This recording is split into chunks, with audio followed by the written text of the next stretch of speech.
5G has not been defined yet, but a few terms and technologies have come up, and that is more than enough for telecom companies to encash the term 5G. There are some initial offerings with the title 5G in some part of the world, but they offer different features. These offerings are mostly influenced by three types of industries: chipset makers, smartphone makers, and telecom providers. Chipset manufacturers include companies like Qualcomm and Intel. They are essential because they will be the one to provide the options for on-chip modems. Currently, Qualcomm has commercially launched two variants of 5G modems, while Intel has demonstrated one of them. These stats will grow and change over time, since many companies which are lagging behind will try to catch up soon enough. Next up are the smartphone makers. If there are no 5G smartphones, 5G networks are quite meaningless. Samsung, LG, and Huawei have launched their initial 5G smartphone models, with most of them being an upgraded version of their already successful 4G variant. And finally, we have telecom providers. Some telecom providers have tried beta runs on 5G, while others have started offering commercial 5G plans to the customers. Vodafone in UK and AT&T and Verizon in US are offering 5G plans for customers, while SK Telecom in South Korea has demonstrated 5G for both customers and industrial purposes with different network infrastructures. But as we have mentioned multiple times by now, 5G is still very undefined. So what are these companies offering? What are these smartphones compatible to?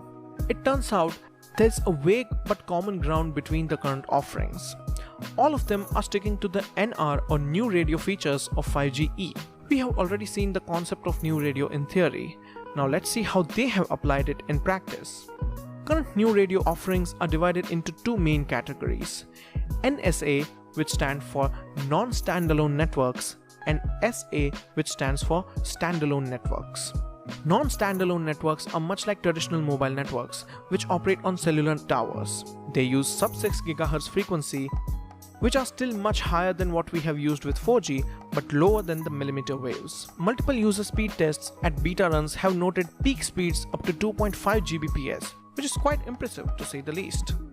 The upgraded infrastructure used 2x2 MIMO with omnidirectional antenna and networks aimed for regular consumer usage.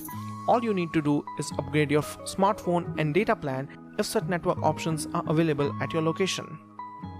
Standalone networks, on the other hand, are the real game changers for now. Instead of using traditional cellular approach, they are using beamforming to achieve millimeter waves, which have showed massive speeds up to 5 Gbps during tests. They have used 4x4 MIMO, which can be considered a step closer to massive MIMO with millimeter wave beams. But we have seen their drawbacks and how they have to install unreasonable amount of antennas to cover entire cities. Well, that's the thing. These networks are standalone. They are not made for entire cities. Rather, they are limited to an industry campus, which is a much smaller geographical area compared to a large city.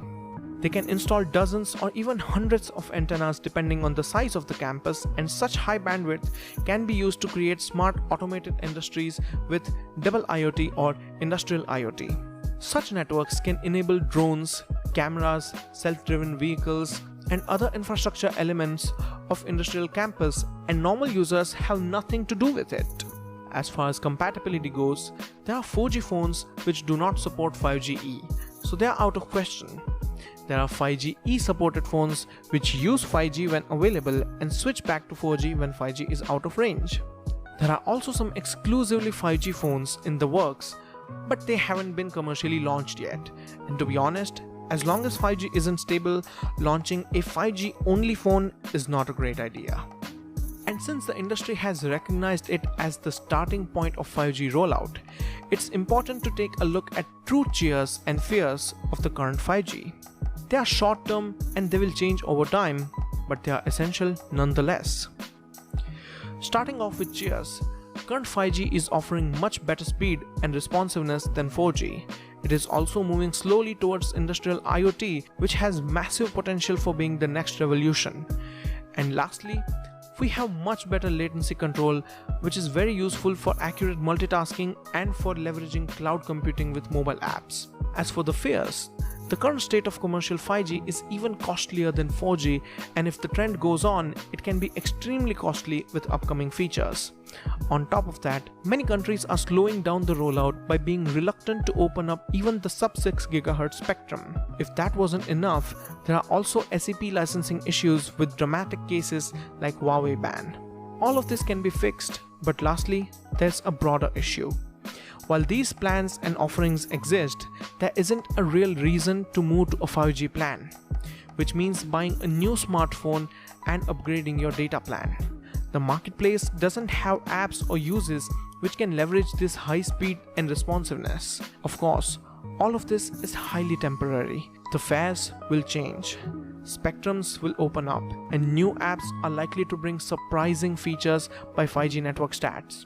But honestly, looking at the past records of telecom providers and current state of smartphones, it is better to wait for an even more substantial upgrade which can bring real change to your digital lifestyle. Till then, we can watch 5G grow while watching folding phones crack. Ouch.